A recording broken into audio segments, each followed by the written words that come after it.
Il s'agit d'un ressortissant sénégalais qui est entré en France en 2020 sous un visa salarié et qui a par la suite obtenu un titre de séjour pluriannuel.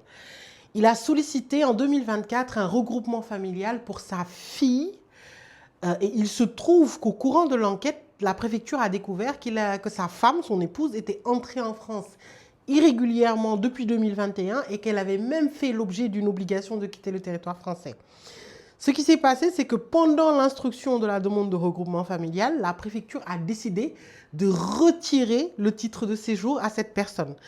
En vertu de l'article L423-19 du CESEDA qui dit « Le titre de séjour d'un étranger qui ne rentre pas dans les catégories mentionnées peut faire l'objet d'un retrait lorsque son titulaire a fait venir son conjoint ou ses enfants en dehors de la procédure de regroupement familial. » Donc c'est assez grave quand même, je trouve. C'est pendant la procédure qu'on lui retire son titre pluriannuel.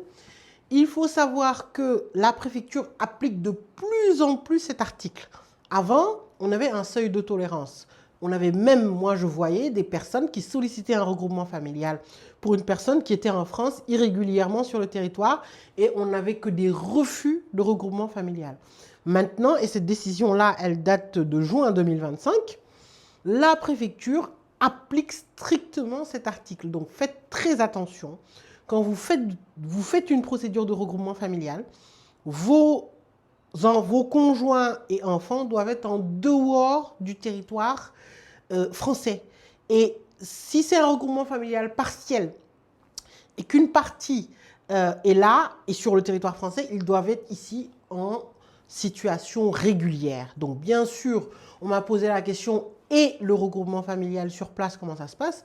Le regroupement familial sur place implique que la personne, le conjoint que vous souhaitez regrouper, soit en France avec un titre de séjour, donc de manière régulière. Mais cet article est quand même un article assez dangereux que la préfecture peut utiliser contre beaucoup de personnes.